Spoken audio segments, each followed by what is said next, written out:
Hola, soy la doctora Daniela Neme y a continuación voy a describir distintas patologías relacionadas con la enfermedad cardiovascular referidas al paciente con hemofilia.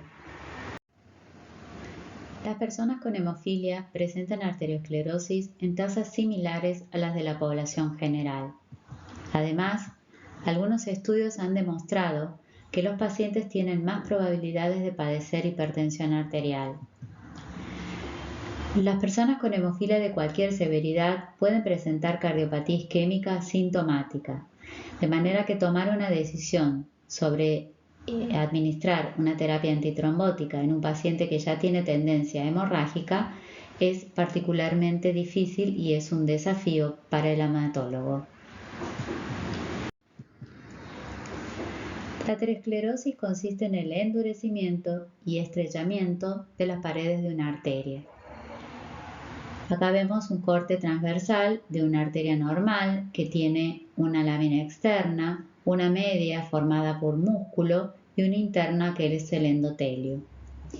El desgarramiento de la pared arterial, que puede ser producido por la hipertensión arterial, determina una serie de fenómenos inflamatorios, así como el depósito de sustancias grasas e incluso de calcificación, lo que produce un estrechamiento significativo de la luz de esta arteria. La presencia posterior de un coágulo sanguíneo determina la obstrucción completa y por lo tanto la disminución del flujo arterial, del flujo de sangre y oxigenación al tejido involucrado. Dentro de los factores de riesgo cardiovascular que son generales para la población y que también lo son para las personas con hemofilia, tenemos aquellos que son modificables y que en caso de presentarlos también se pueden manejar. Dentro de ellos tenemos la hipertensión, el tabaquismo, la dislipidemia, es decir, los niveles elevados de colesterol y o triglicéridos, la diabetes, el sobrepeso y la obesidad, el sedentarismo, es decir, la falta de actividad física, y el alcoholismo.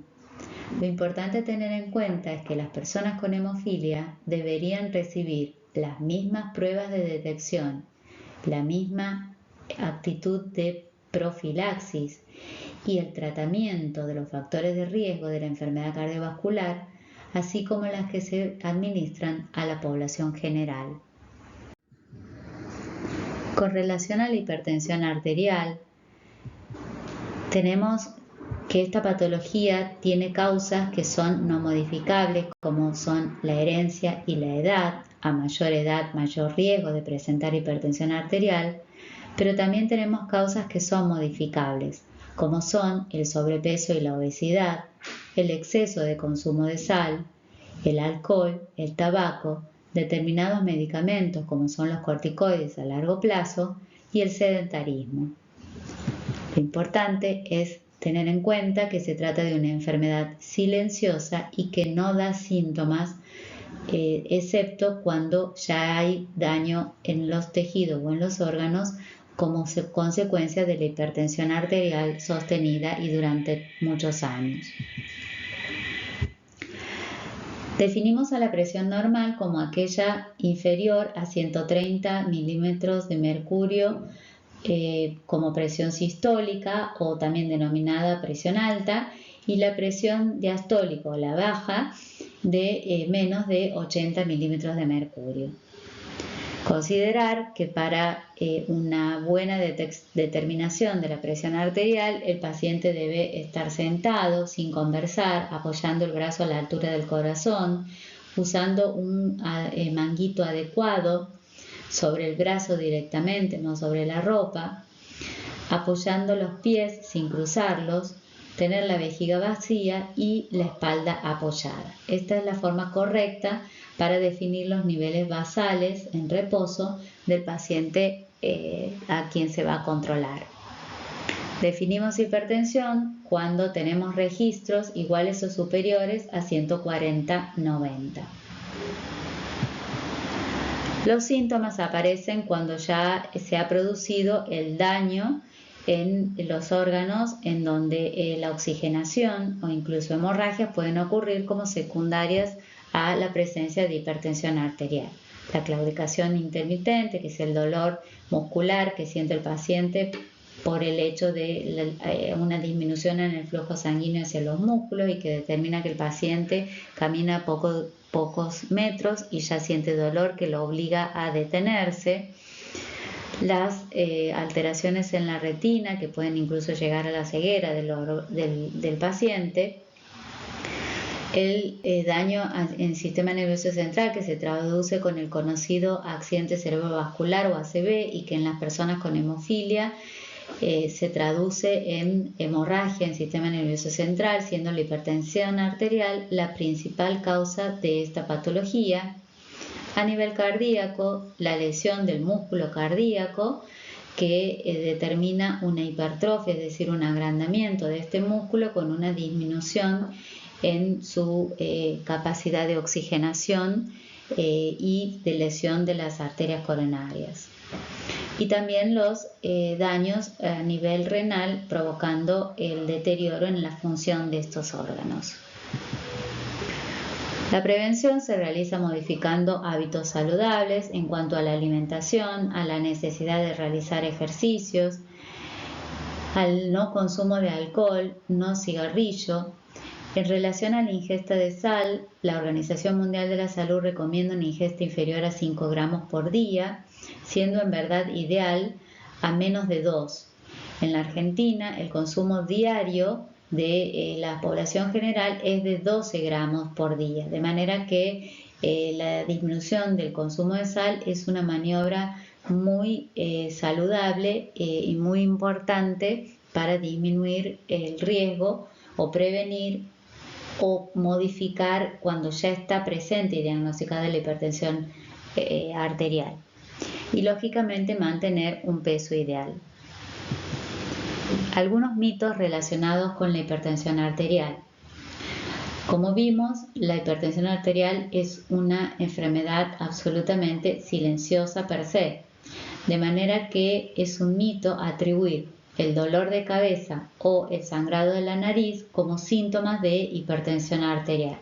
Estos síntomas pueden ser concomitantes, pueden ser en realidad quienes provocan el aumento de la presión en ese momento, pero en verdad ni el dolor de cabeza ni el sangrado de la nariz uno debe considerarlos como manifestaciones de la presencia de la hipertensión arterial.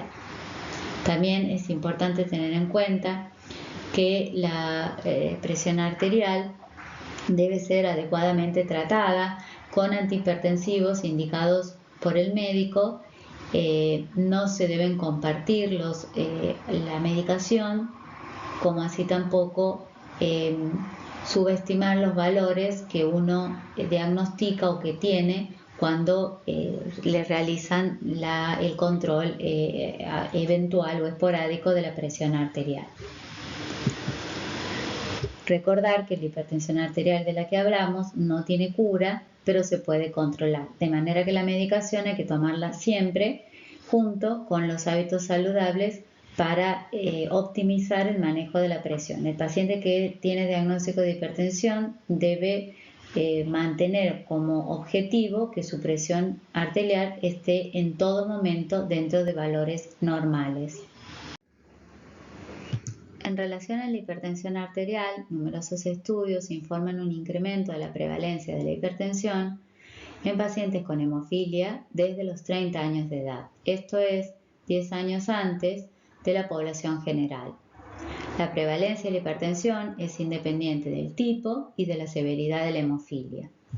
Se han involucrado distintos mecanismos o factores que podrían contribuir a este aumento de la prevalencia, entre ellos la infección por HIV y HCV, hematuria, cálculos renales, artropatía, inhibidor, obesidad.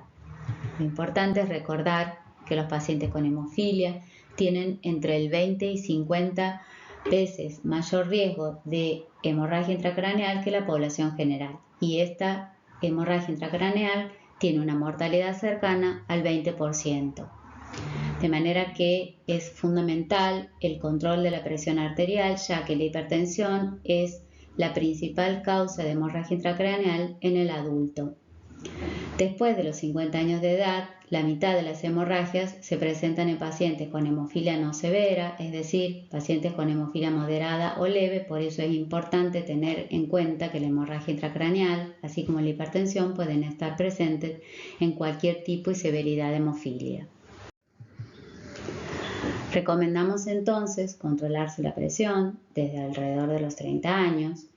Si se diagnostica hipertensión, respetar y cumplir la medicación indicada por el cardiólogo. Ninguna de las medicaciones disponibles para controlar la presión tienen alguna contraindicación en el paciente con hemofilia, y es fundamental acompañar a la medicación los cambios de hábitos que son recomendables para un mayor control de la presión arterial. En relación a la enfermedad coronaria, la interrupción en el flujo de sangre en alguna de las arterias coronarias va a provocar una falta de oxigenación en el músculo del corazón, y esto va a originar síntomas que pueden llevar al infarto, en donde hay una muerte de las células del músculo cardíaco como consecuencia de esa falta de oxigenación. Podemos tener arritmias o un paro cardíaco. El manejo o tratamiento de esta interrupción del flujo de sangre es restablecer el flujo de las coronarias.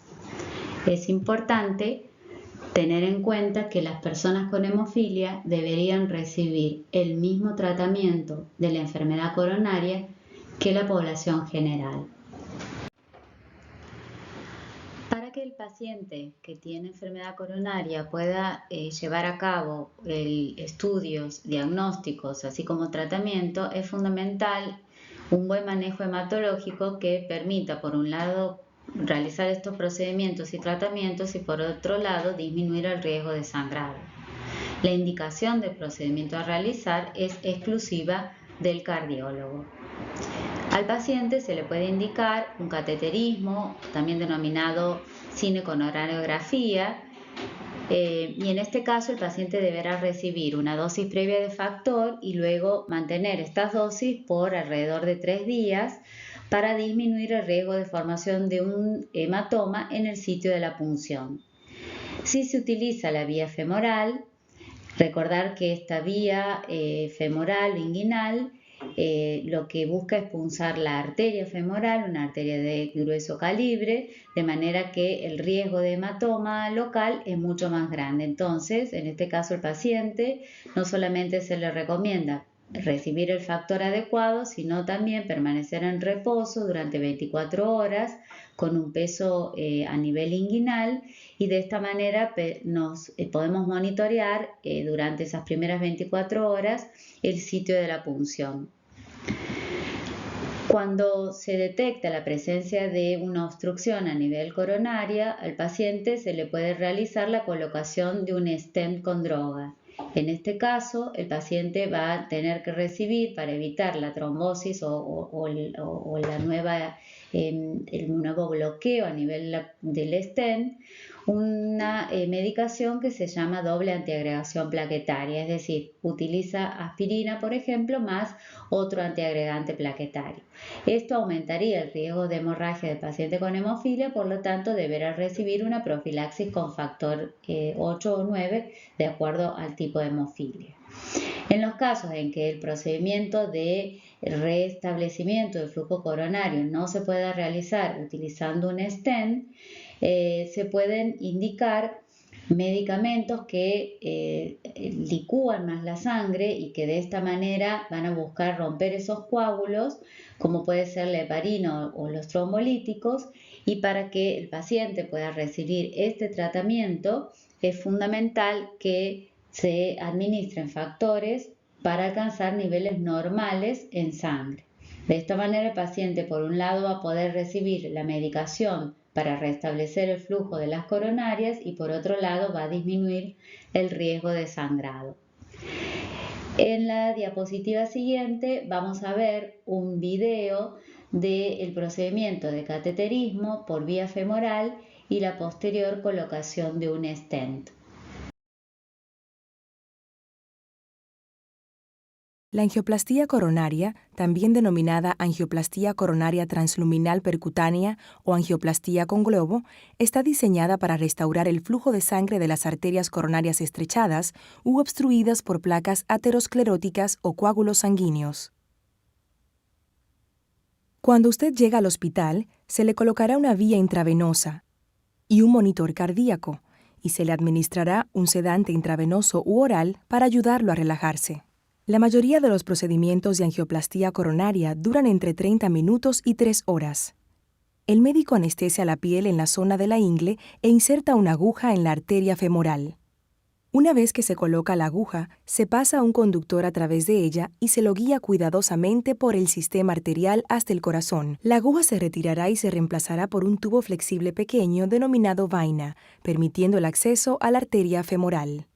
En este momento se le administrará un diluyente de la sangre para reducir el riesgo de formación de coágulos sanguíneos. Luego, un catéter flexible y blando se desliza sobre el conductor a través de la vaina y se dirige hacia el corazón. El procedimiento se monitorea utilizando un dispositivo que proyecta imágenes continuas de rayos X llamado fluoroscopio. Es posible que sienta presión mientras el conductor y la vaina se insertan por la ingle y se empujan por la arteria, pero no sentirá ese movimiento dentro de las arterias. En este punto, el médico retirará el conductor guía, posicionará la punta del catéter dentro de la arteria coronaria que se va a tratar e inyectará un tinte especial. Este tinte le permite al fluoroscopio tomar imágenes de rayos X denominadas angiogramas del interior de las arterias. Las obstrucciones se identificarán claramente a medida que las arterias se llenen de tinte. Cuando se inyecta el tinte, puede sentirse acalorado o con un poco de náuseas. Una vez que se identifica la obstrucción, el médico insertará un conductor guía flexible en la arteria y avanzará un catéter que lleva un pequeño globo en la punta, pasándolo por encima del conductor guía hasta posicionarlo en la zona de la obstrucción. Al inflar y desinflar rápidamente el pequeño globo,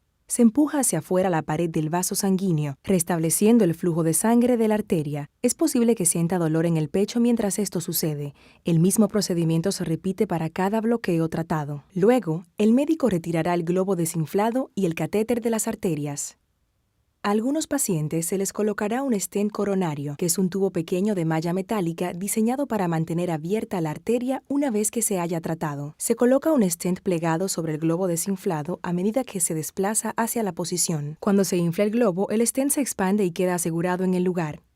Después de retirar el globo y el catéter, el stent permanece como soporte para mantener abierta la arteria de forma permanente. Después del procedimiento, se le aplicará un vendaje de presión sobre la arteria femoral para evitar una hemorragia.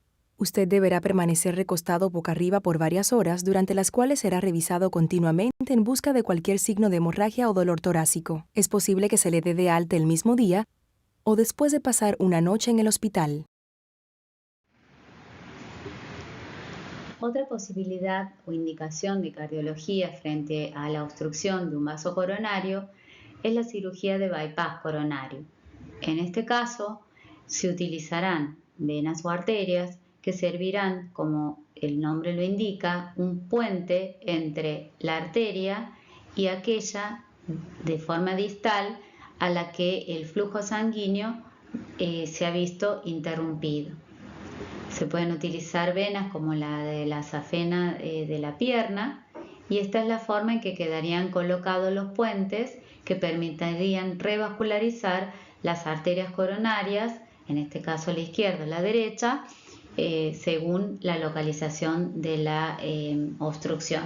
Tener en cuenta que se trata de una cirugía que va a requerir un protocolo de una cirugía mayor, con muchos días, no menos de 10 a 15 días de administración diaria de factor, y luego seguramente la administración de una profilaxis que va a servir fundamentalmente para el tratamiento de antiagregación o la indicación del cardiólogo, y de esta manera disminuir el riesgo de hemorragia. En relación a las arritmias, la fibrilación auricular es la arritmia más frecuente que presenta las personas y la población general, y esta arritmia aumenta después de los 60 años de edad. Los pacientes con hemofilia tienen la misma incidencia de presentación y de sus complicaciones que la población general. Cuando hay fibrilación auricular, el corazón late de manera irregular y en ocasiones mucho más rápido de lo normal, es decir, provoca taquicardia. Las cámaras del corazón, aurículas y ventrículos, no bombean suficiente cantidad de sangre a los pulmones y al cuerpo, y esto puede causar síntomas como mareo, fatigas o palpitaciones. Vemos aquí el latido normal con un ritmo regular y en el gráfico de abajo se esquematiza la presencia de la fibrilación auricular, en donde la contracción es absolutamente irregular y en general hay un aumento de la frecuencia cardíaca.